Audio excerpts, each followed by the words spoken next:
शिला स्मारक का, वहाँ जहाँ पर वो ध्यान किए थे 3 दिन एवं 3 रात, भारत के अंतिम छोर कन्याकुमारी में समुद्र में स्थित शिला में, वहाँ पर शिला स्मारक निर्माण का तय हुआ। तो अब बात आता है, कुछ बाधाएं उसमें आई, कई प्रकार की बाधाएं आई, अनुमति के संबंधी बाधाएं आई, वहाँ पर्यटन मंत्री ने भी आपत्ति किया और भी कई लोगों ने आपत्ति किया।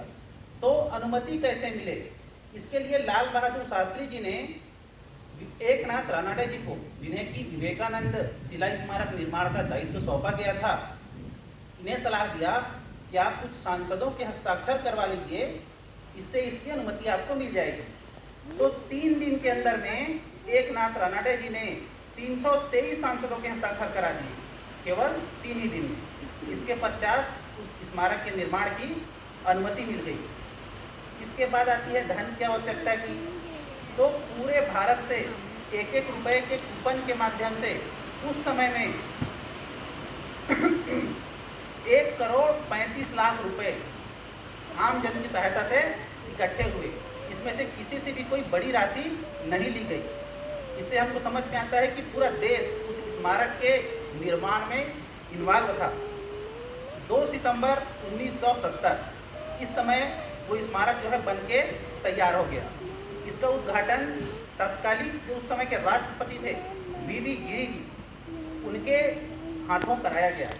लेकिन चूंकि इसके निर्माण में पूरे देश का योगदान था, इसीलिए सभी राज्यों को उद्घाटन के लिए 2-2 दिवस दिए गए और 2 महीने तक उस शिला स्मारक का उद्घाटन चलता रहा। इसके पश्चात बात आती है कि हम तो देखते हैं कि कई जगह स्मारक है, चौक चौराहे में हमको कितने स्मारक नजर आते हैं, लेकिन बात हो रही है जीवंत स्मारक की, जहां स्वामी विवेकानंद जी की विचार जहां से फैल सकें। तो द्वितीय चरण में एक आध्यात्म प्रेरित सेवा संगठन केंद्र जनवरी 1972 को, वर्तमान में पूरे भारत में 1000 से अधिक शाखाओं एवं प्रकल्पों के माध्यम से विवेकानंद केंद्र कार्य कर रहा है। ये मनुष्य निर्माण से राज कार्य पद्धति है। संस्कार वर्ग, स्वाध्याय वर्ग, योग वर्ग और केंद्र वर्ग।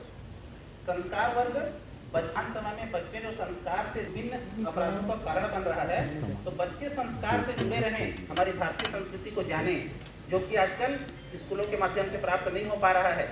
संयुक्त परिवार नहीं है, इसलिए दादी नानी के माध्यम से ही प्राप्त नहीं हो पा रहा है। एकल परिवार होता है, पेरेंट्स जॉब में रहते हैं, बच्चा जो सीखता है टीवी से सीखता है। तो उसको अपने भारत के बारे में, संस्कृति के बारे में कुछ पता चल सके, इसके लिए संस्कार वर्ग, खेल गीत कहानी के माध्यम से। और स्वाध्याय वर्ग हालांकि सभी वर्गों के लिए होता है, लेकिन मुख्य रूप से युवाओं के बीच, कॉलेजों के बीच एक ग्रुप डिस्कशन, जहां अच्छे टॉपिक्स पे बात की जाती है। इसके बाद आता है योग वर्ग।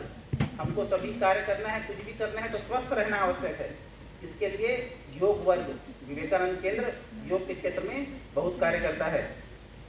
और इन सभी को मिलाते हुए केंद्र वर्ग। और इसके अतिरिक्त हमारे 5 उत्सव हैं: गुरु पूर्णिमा, विश्व बंधुत्व दिवस, साधना दिवस एवं गीता जयंती। विश्व बंधुत्व दिवस वही दिवस है जब स्वामी विवेकानंद शिकागो में जाकर के भारत का जो वास्तविक स्वरूप है उसको रखे थे। उससे पहले तो भारत को सपेरों का देश माना जाता था। उस समय हमारी वास्तविक जो संस्कृति थी, स्वामी विवेकानंद जी ने वहाँ रखी। और इन सभी कार्य पद्धतियों से, क्रियाकलापों से जो हमको युवा मिलते हैं, जो कार्यकर्ता मिलते हैं, उसके माध्यम से विवेकानंद केंद्र पूरे देश में राष्ट्र निर्माण से, मनुष्य निर्माण से राष्ट्र पुनरुत्थान का कार्य करते आ रहा है। धन्यवाद।